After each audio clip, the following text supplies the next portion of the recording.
갈라디아서 6장 1절에서 10절 말씀입니다. 이 시간 함께 나눌 하나님 말씀은 갈라디아서 6장 1절에서 10절 말씀입니다.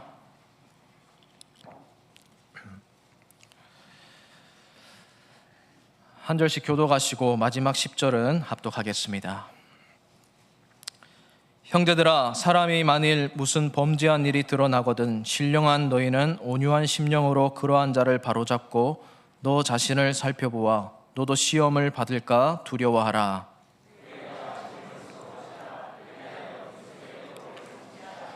만일 누가 아무것도 되지 못하고 된 줄로 생각하면 스스로 속임이라.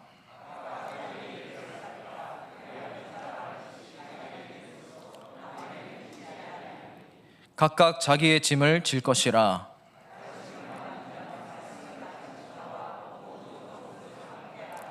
스스로 속이지 말라. 하나님은 업신여김을 받지 아니하시나니 사람이 무엇으로 심든지 그대로 거두리라.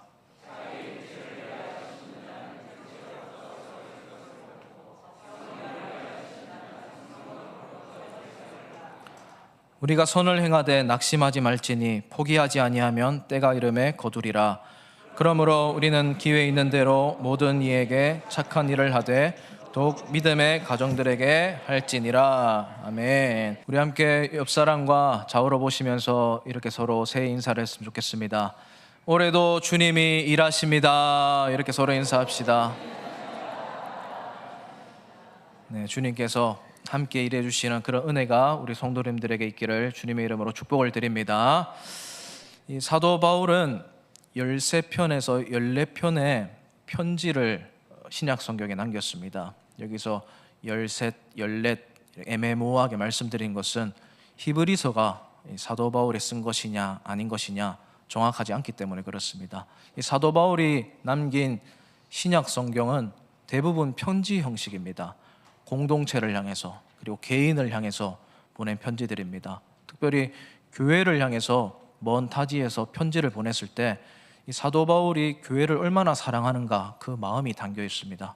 그래서 교회에 드러나는 문제들을 해결하려는 노력도 보이고 또 구체적으로 교회의 정의가 무엇인지 또 하나님이 교회를 왜 세우셨는지 성도들은 어떤 존재들인지 그런 것에 대해서 굉장히 상세하게 기록을 남겨놓았습니다. 특별히 이 갈라디아서 6장은 좋은 공동체로서 어떤 모습을 가져야 되는지 문제가 생겼을 때 어떤 식으로 문제를 해결해야 하는가에 대해서 좋은 지침을 주고 있습니다.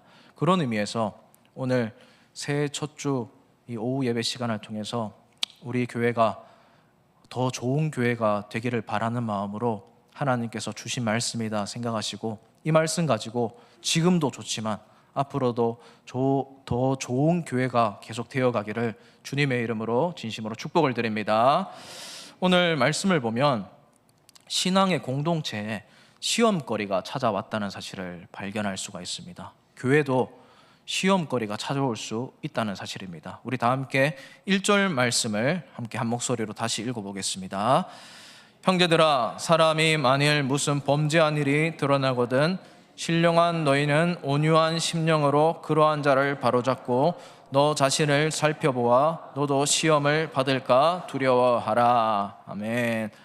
이 사도 바울이 갈라디아 성도들에게 편지를 보내면서 형제들아 라고 부르고 있습니다. 형제라는 말은 나이를 불문하고 또 지위 고하를 막론하고 교회 안에서 서로 평등하게 대했을 때 부르던 호칭입니다. 초대 교회 안에서 형제라고 부르고 자매라고 부르는 것은 예수 그리스도를 머리로 모시고 우리는 한 몸이고 또 같은 목적을 위해서 모였고 우리는 같은 생명을 공유한 공동체라는 고백이 담겨있는 호칭이라는 것입니다. 그런 의미에서 이 형제님, 자매님이라는 이 호칭은 굉장히 성경적인 호칭입니다. 사랑하는 우리 생활교회 성도님 여러분, 우리 이 시간에 한번 이 성경적인 호칭을 서로를 향해서 한번 불러보면 좋겠습니다. 우리 옆 사람 바라보시면서 형제님, 자매님 한번 그렇게 불러봅시다. 네. 성별을 바꿔 부르시면 안 됩니다. 네, 꼭 형제님은 형제님 이렇게 부르셔야 됩니다. 어떻습니까? 더 끈끈해진 것 같지 않습니까? 이름을 부르는 것보다 뭔가 조금 더 거룩해 보이지 않습니까? 그렇습니다. 지금 사도 바울이 성도들을 향해서 형제들아라고 부르는 이유는 뭔가 갈라지려고 하는 분위기를 봉합하기 위해서입니다. 어떤 일이 있어도 우리는 한 형제, 가족이라는 사실을 잊지 말아야 되기 때문에 그렇습니다. 1절을 보면 만일 무슨 범죄한 일이 드러나거든 이라고 말하고 있습니다. 교회 안에서 죄가 드러나던 경우가 있었다는 사실입니다. 여러분, 여기서 말하는 죄는 고의적으로 범하는 사악하고 극악무도한 범죄를 말하는 것은 아닙니다. 세상과는 조금 다릅니다. 세상은 얼마나 사람들이 교활해졌는지 몰라요. 요즘에 진짜 말세다라고 느껴지는 게 이 죄를 짓는 연령대가 점점 낮아지는 것 같아요. 거리낌 없어요, 옛날과 다르게. 제가 안 그래도 어제 뉴스를 본 적이 있는데 저는 영상으로 이 뉴스를 봤습니다. 이 뉴스를 보니까 이 초등학생들이 이 지하철역 입구에서 노인을 조롱하고 희롱하는 장면을 누가 찍어놓은 영상을 봤어요. 그 뉴스가 나오더라고요. 이 장면이 뭐냐면 저기 있는 학생들이 초등학생들입니다. 고가의 패딩을 입은 초등학생들, 친구들, 무리들이 모여서 할아버지 한 명을 잡아서 놀리는 거예요. 때리고 도망치면서 뭐 할배 나 잡아봐 하면서 도망가는 거예요. 할아버지가 어떻게 달려가는 어린아이를 잡을 수 있겠어요? 그러면서 화가 나서 막 달려가는데 못 잡고 옆에 있는 친구는 또 그것을 부추기면서 빨리 잡으라니까 뭐해 이러면서 놀리는 장면을 보고 시민이 놀라가지고 화가 나가지고 일단 영상으로 남겨놓고 혼내주려고 하고 있는데 다행히 청년들 무리가 다가와서 애들을 호되게 혼내는 장면을 영상으로 찍어놓은 것을 누가 뉴스에 제보를 해서 뉴스에 나왔던 적이 있습니다. 여러분, 얼마나 이 선을 넘는 행동을 요즘 아이들이 많이 하는지 몰라요. 위아래도 없습니다. 계획적이고 고의적입니다. 양심이 우리랑 다르게 되게 얇은 것 같아요. 여러분, 그런데 이런 고의적이고 계획적인 범죄를 말하는 것은 아닙니다. 교회 생활을 하다 보면 의도하지 않게 예기치 못하게 실수할 때가 있습니다. 그럴 때 어떻게 해야 하는가, 그걸 말하고 있는 겁니다. 이 초대 교회사를 보면 그런 일들이 종종 일어났습니다. 충격적이게도 사도 베드로가 그런 적이 있습니다. 이 갈라디아서 2장에 보면 베드로가 실수하는 장면이 나옵니다. 그 바울이 실수하는 베드로를 크게 책망했던 적이 있는데 베드로가 안디옥 교회 교인들과 식사의 교제를 하고 있었습니다. 안디옥은 헬라 지방이기 때문에 유대인이 아닌 이방인 그리스도인들이 많았습니다. 그래서 이방인들과 베드로가 식사를 하다가 예루살렘에서 손님들이 온다는 이야기를 듣습니다. 바울도 오고 아는 지인들이 옵니다. 그래서 유대인들 보기 부끄러워하면서 식탁을 박차고 일어나서 잠수를 타버립니다. 이 안디옥 교회 교인들이 시험을 받아버려요. 자기들의 목회자가 자기들을 부끄러워하니까요. 숨어버리는 그 장면을 보고 바울이 처참한 그 낙심해 있는 교인들을 보고 화가 나가지고 한참 선배인 연장자인 베드로에게 크게 책망하는 장면이 갈라디아서 2장에 나와요. 그리고 베드로도 연약한 성정을 가진 평범한 사람이었다는 겁니다. 이런 대사도도 실수할 때가 있더라는 거예요. 충동적으로 허물이 드러날 때가 있다라는 겁니다. 그런 상황을 말씀하고 있는 겁니다. 교회 안에서 언제든지 실수하고 우리 모두가 죄인이라는 것이 드러날 때가 있습니다. 그리고 그것을 우리가 서로 알아둘 필요가 있습니다. 말 실수, 행동 실수 다 마찬가지입니다. 처음에는 이런 일들이 잘 드러나지 않습니다. 어색하고 거리감이 있을 때는 그럴 일이 잘 없습니다. 그런데 시간이 흘러서 익숙해지고 편안해지면 그때 문제들이 수면 위로 드러납니다. 함부로 대할 때도 있고 편안하게 말하다가 앙금이 쌓일 때가 있습니다. 그런데 그것을 나쁘게만 보아서는 안 됩니다. 역설적으로 보면 가까워지고 있는 것이고 진짜 상대방을 알아가고 있는 과정일 수도 있다는 겁니다. 여러분, 교회가 바로 그렇습니다. 교회에 처음 새신자로 오면 어색하고 낯설고 긴장감이 있기 때문에 상처를 주고받을 일이 없습니다. 그런데 우리 세강교회처럼 75년이 되고 수년의 세월을 여기에서 보낸 성도들이 모여있고 또 각 위원회와 봉사 직분을 오래도록 감당하신 분, 교회를 알면 알수록 더 마음에 상처를 주고받는 일들이 잦게 찾아옵니다. 처음에는 각오하고 그 일에 임해서 괜찮았는데 점점 이게 쌓여가는 거예요. 점점 타격이 내 몸을 쑤시고 들어오는 겁니다. 그러다가 낙심에 빠지게 됩니다. 연수가 길수록, 아는 사람이 많아질수록, 시간이 지날수록 시험거리가 슥 들어와서 공동체를 뒤흔드는 일들이 있을 수 있다는 사실이에요. 초대교회가 그랬습니다. 그런데 그런 일들을 잘 이겨내도록 사도 바울이 몇 가지 지침을 주고 있다는 것입니다.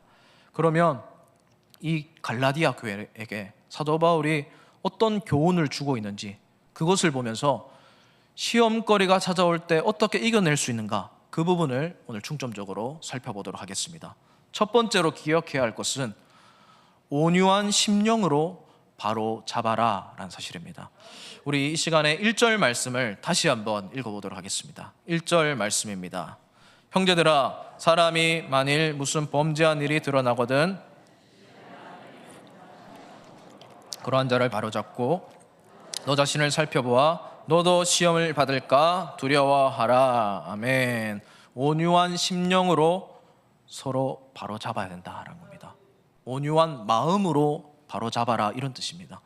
여기서 사용된 온유라는 말은 헬라어로 프라우스라는 말이 사용되었습니다. 이 단어는 야생의 말을 길들이다라는 뜻이 있습니다. 원래는 난폭하고 거칠었던 말이었는데 나중에는 따뜻하고 말 잘 듣는 존재로 다스림 받았다라는 뜻입니다. 고열에 시달리던 사람이 의사의 처방을 받고 열이 내려갑니다. 이것도 열이 다스려진 것입니다. 그게 바로 온유하다라는 말입니다. 그리고 뒤에 나오는 바로잡다라는 말은 의학적인 용어입니다. 영어로는 리스토어로 번역되었습니다. 골절이나 탈골된 뼈가 제자리로 회복된다는 말입니다. 즉, 이 말은 온유한 마음으로 바로잡아라는 말은 너희도 원래 길들여지지 않았던 야생마 시절이었다는 것을 기억하라는 겁니다. 그런 너를 주님이 따뜻하게 길들여 주셨듯이 너희도 옛날의 너희 모습을 생각하면서 너희 자신의 과거를 돌아보면서 그 사람을 기다려주고 부드럽게 어루만져 주라는 겁니다. 갈아치우고 잘라내고 억지로 고치려고 하지 말고 그 부러진 부위를 부드럽게 어루만져 주라는 뜻입니다. 그러면 어느 순간 길들여지더라는 겁니다. 부드럽게 되더라는 겁니다. 여러분, 신앙생활 오래 하시는 분들은 아마 이해하실 겁니다. 열심히 신앙생활 막 할 때 열심히 안 하는 사람들이 왠지 모르게 미워 보입니다. 기도를 많이 할 때 기도를 안 하는 사람들이 왠지 모르게 한심해 보입니다. 직분을 받으면 그 직분이 아닌 사람들이 나보다 부족하게 보입니다. 말씀을 많이 알게 되면 왠지 모르게 어깨에 힘이 들어가고 목이 꼿꼿해지면서 교만해집니다. 봉사를 많이 하는 분들이 봉사 안 하는 분들 시기하게 됩니다. 마르다와 마리아가 그렇지 않습니까? 물론 열심히 있으신 분들은 너무 귀하신 분들입니다. 그런데 그렇다고 교만해져서는 안 되는 것입니다. 그러면 내가 말라갑니다. 하나님과의 관계가 멀어지는 것 같습니다. 하나님이 저 사람에게도 화를 내는 것 같습니다. 사실은 내 감정인데, 내 마음이 어둡게 찾아온 것인데 내 감정을 가지고 하나님도 이렇게 여기실 것이야, 하나님에게 내 감정을 투영해서 생각하게 되면 하나님과의 관계가 깨어지게 됩니다. 그래서 온유한 마음이 중요한 것입니다. 그럴 때는 이렇게 생각해야 됩니다.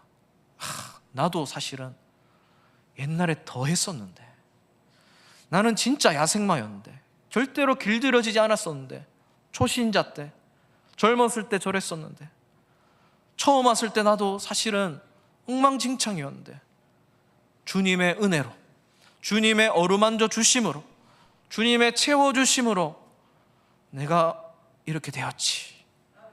내가 그때 주님의 은혜로 말미암아 죄를 끊게 되었지.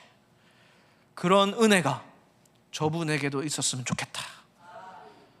그리고 지금의 나도 여전히 시험에 빠질 수도 있는 연약한 사람이야. 이거를 기억하는 것이 온유한 마음으로 사람을 바로잡는 것이다라는 사실입니다.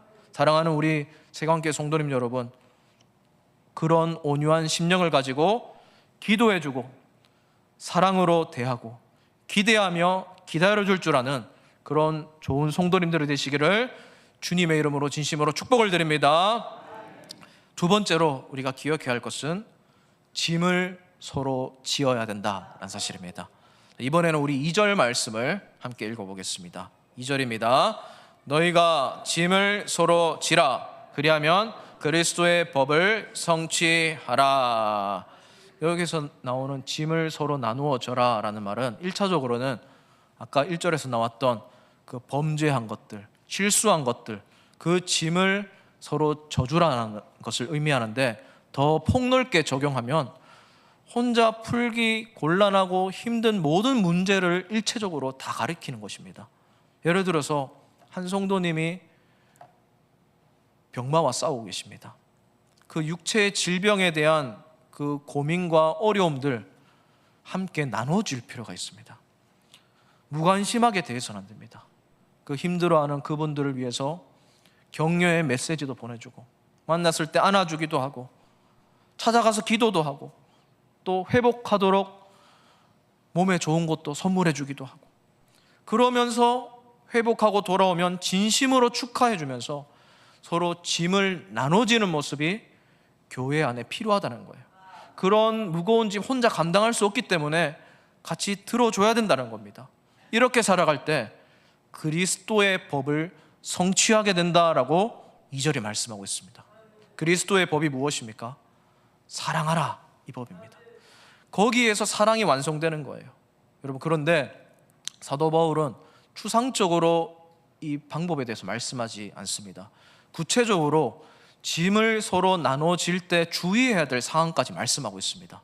그래서 3절 말씀을 우리 다시 한번 읽어보도록 하겠습니다. 3절 말씀입니다. 시작. 만일 누가 아무것도 되지 못하고 된 줄로 생각하면 스스로 속임이라. 짐을 나눠질 때 주의해야 될 상황입니다. 근데 이 말씀이 조금 풀이하기 어려워서 제가 새번역 성경으로 다시 한번 번역을 해서 가져왔는데, 제가 새번역 버전으로 이 구절을 설명을 한 것을 읽어보겠습니다.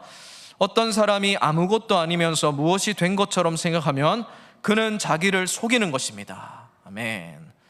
자기 스스로 아무것도 아니면서 뭔가 된 것처럼 생각하지 말라는 사실입니다. 짐을 나누어서 그 사람을 위해서 도와줬으면 으스대지 말라는 거예요. 교만하지 말라는 거예요. 거기서 끝내라는 거예요. 여러분, 실제로 그런 분들이 종종 있습니다. 교회 일을 하면서 뭔가 점점 교만해져요. 내가 한 것처럼 자랑해요. 대가를 받으려고 합니다. 도와줬으면 돌려받으려고 합니다. 물질적인 것만 말하는 것이 아닙니다. 칭찬, 인정, 그런 식으로 어떤 식으로든지 보상이 없으면 서운해할 때가 있어요. 여러분, 그렇게 해서는 안 된다는 거예요. 저도 그렇게 될 법한 상황들이 많이 있습니다. 사실은 저도 신방을 하면, 특별히 우리 청년들 신방하면 대부분 청년들에게 밥을 제가 삽니다. 사비로 다 삽니다. 그리고 임원 모임이나 뭐 찬양팀 모임하면 간식 가끔씩 쏩니다. 그리고 제가 제일 잘하는 게 뭐냐면, 생일이 되면, 카톡에 생일이 뜨면 친구들한테 우리 선물을 직접 커피 한 잔이라도 보내줍니다. 그러면서 그 친구와 교감하게 되고 그런 선물을 주고받을 때가 있는데, 그런데 그렇게 해놓고 만약에 제가 나는 생일 챙겨줬는데 쟤는 왜 내 생일 안 챙겨주노? 나는 쟤 아프다고 해서 기도해준다고 격려해줬는데 내 목감기 걸렸을 때 왜 비웃고 있노? 이런 식으로 생각하면 안 된다는 거예요. 겸손하라는 겁니다. 제가 그렇게 한 것은 성령님이 저를 통해서 일하신 것일 뿐인데, 저는 사용된 것일 뿐인데 내가 한 것처럼 으스대서는 안 된다는 말씀입니다. 그렇게 하는 순간 마이너스가 찾아옵니다. 그래서 4절, 5절에 보면 또 다른 지침들이 있습니다. 우리 4절, 5절도 같이 한번 읽어보겠습니다. 각각 자기의 일을 살피라. 그리하면 자랑할 것이 자기에게는 있어도 남에게는 있지 아니하리니 각각 자기의 짐을 질 것이라. 아멘. 다른 사람의 짐을 서로 지면서 이것도 주의해야 됩니다. 내 몫을 내가 책임지고 다 지고 가야 됩니다. 다른 사람의 짐을 지기 전에 나를 먼저 챙기라는 말씀입니다. 내가 내 일도 제대로 못 쳐내면서 남의 일을 돕는다고 선뜻 나서지 말라는 겁니다. 그러다가 나도 지치고 내 짐까지 다른 사람에게 넘어가게 되는 거예요. 그렇게 되면 서로 부담이 되는 겁니다. 나의 역할 내가 잘 감당하라, 그런 말씀이란 겁니다. 회피하지 말고 도망치지 말라는 겁니다. 사랑하는 성도님 여러분, 우리 교회가 서로 짐을 지어주는 그런 교회가 되기를 주님의 이름으로 진심으로 축복을 드립니다. 그런데 내 짐을 먼저 잘 지고 가시길 바랍니다. 너무 버거우면 다른 사람의 짐을 지어주려고 굳이 나서지 않으셔도 됩니다. 나에게 맡겨진 이 직분, 나에게 맡겨진 이 사명, 사역, 그것만으로도 이미 충분합니다.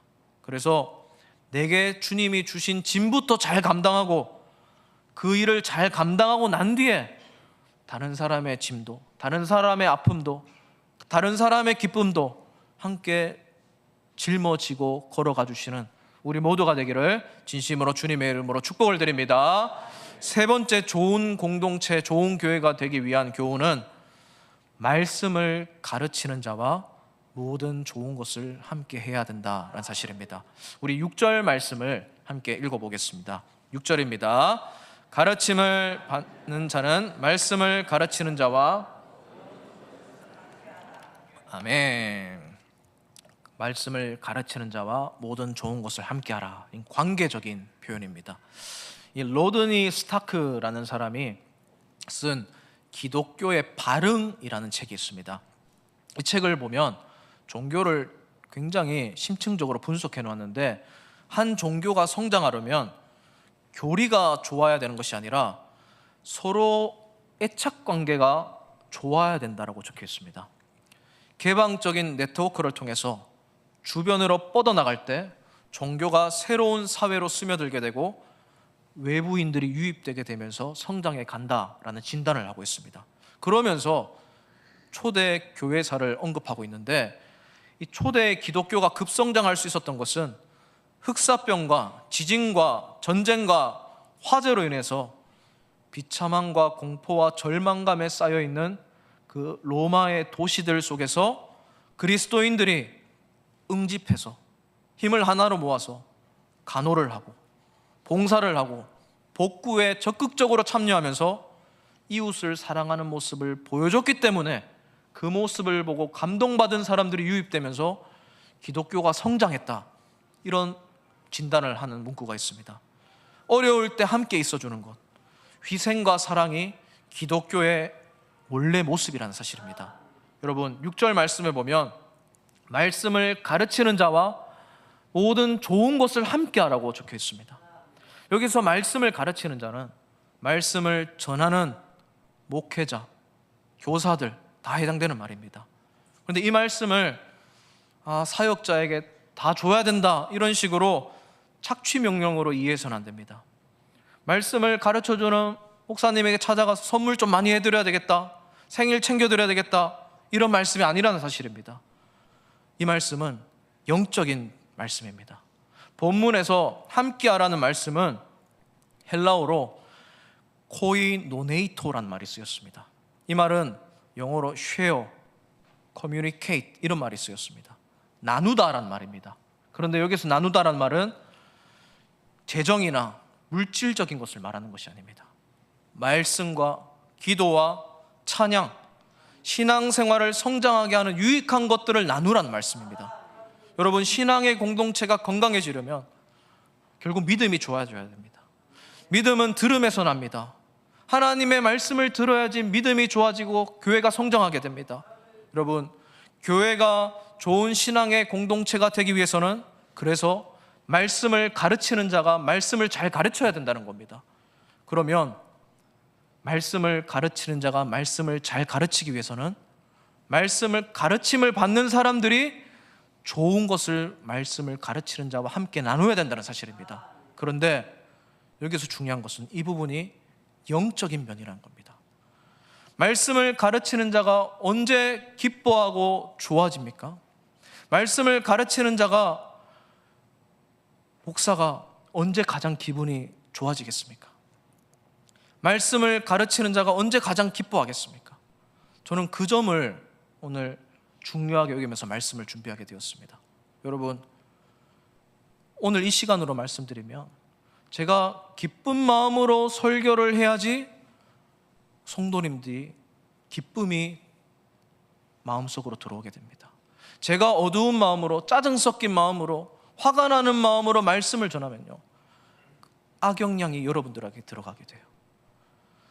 제가 기분이 너무 찝찝하고 슬프고 정말 화가 나는 마음으로 말씀을 준비하고 여러분들을 대하면 그게 얼굴로 드러나고 행동으로 드러나고 제 느낌이 안 좋아서 어두움이 전염되게 된다는 겁니다. 그래서 말씀을 가르치는 자는 일단 좋아야 됩니다. 기뻐야 돼요. 그래서 저도 목회를 하면서 가장 신경 쓰는 부분이 멘탈 관리입니다. 어떻게 해서든 좋은 생각을 하려고 하고 일단 기쁜 마음으로 강단에 서고 성도들을 대하려고 합니다. 그래서 그 부분을 가장 중점적으로 여기는데 왜 그렇게 해야 되냐면 좋은 말씀을 전하기 위해서요. 여러분, 젖소가 좋은 우유를 생산하기 위해서 그 농장에 목축업을 하는 그 소의 주인이 얼마나 노력을 합니까? 소가 좋은 우유를 짜낼 수 있도록 음악을 들려주는 농장도 있습니다. 한약재를 먹이는 소의 주인도 있어요. 그래야지 좋은 우유가 나오거든요. 소비자들의 좋은 우유를 먹어야 되거든요. 저도 마찬가지입니다. 모든 말씀을 가르치는 자가 마찬가지예요. 좋아야 됩니다. 기뻐야 돼요. 그런데 언제 기뻐할 수가 있습니까? 언제 가장 좋겠습니까? 결론부터 말씀드리면요, 저 운에서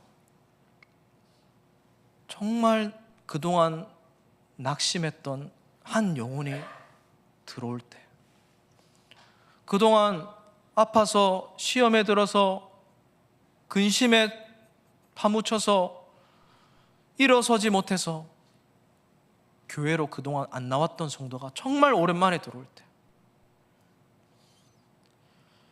병마와 싸워서 기도로 이겨내서 승리해서 뚜벅뚜벅 걸어오는 성도들이 있을 때, 새벽 기도에 안 나왔던 성도가 정말 부르짖으면서 기도하려고 나와서 눈물을 흘리면서 기도할 때,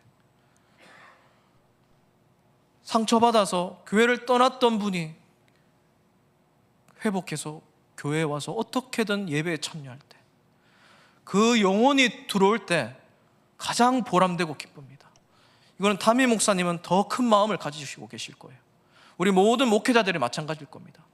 한 영혼이 하나님과 더 가까워지고 싶어서 발버둥 치는 모습을 볼 때 정말 보람이 느껴지고 기쁨이 솟아오른다는 사실이에요. 그럴 때 보람이 듭니다. 그럴 때 내가 행복합니다.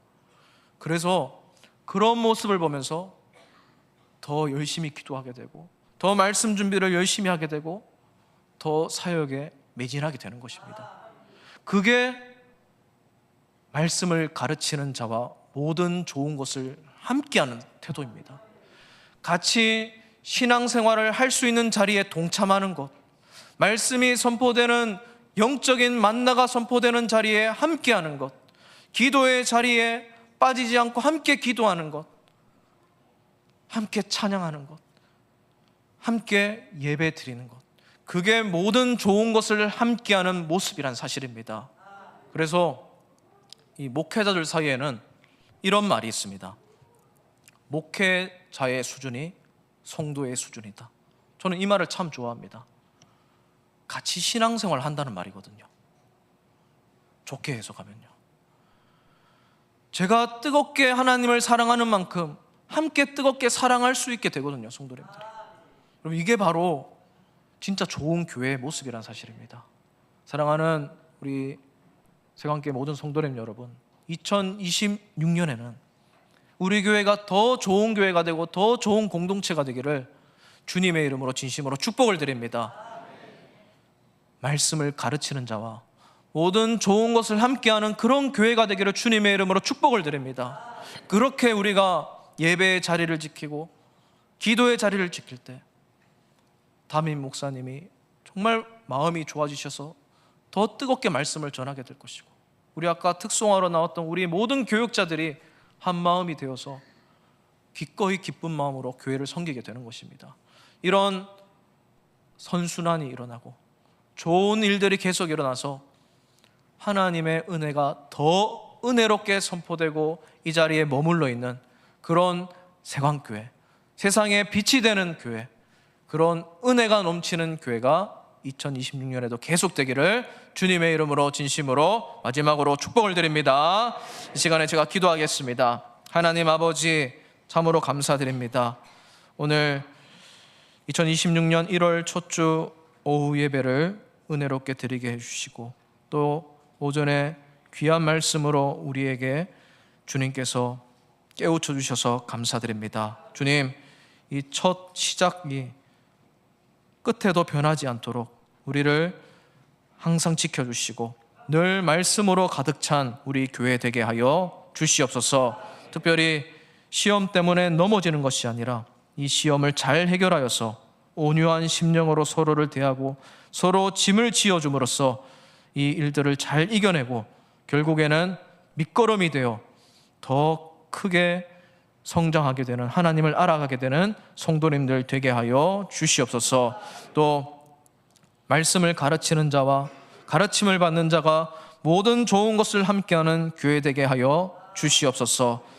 새벽 기도회마다 더 많은 성도님들이 기도하게 하시고 수요 예배 또 주일 예배 모든 모임들마다 더 성도님들이 영적인 것을 구하며 사모하는 움직임들이 많이 일어나는 2026년 되게 하여 주시옵소서. 그리하여 영적으로도 부흥하지만 수적으로도 부흥해가는 우리 교회 되어가게 하여 주시옵소서. 주님, 우리 성도님들 중에 혹시 영육간의 아픔을 겪는 성도님들이 있다면 주님이 부드럽게 어루만져 주시옵소서. 회복시켜 주시고 주님이 다스려 주셔서 일어나게 하시고 다시 이곳으로 오게 하시고 다시 예배의 자리를 사모하면서 함께 예배드리게 하여 주시옵소서. 이 모든 것 감사드리며 살아계신 우리 구주 예수 그리스도의 이름으로 기도드리옵나이다. 아멘.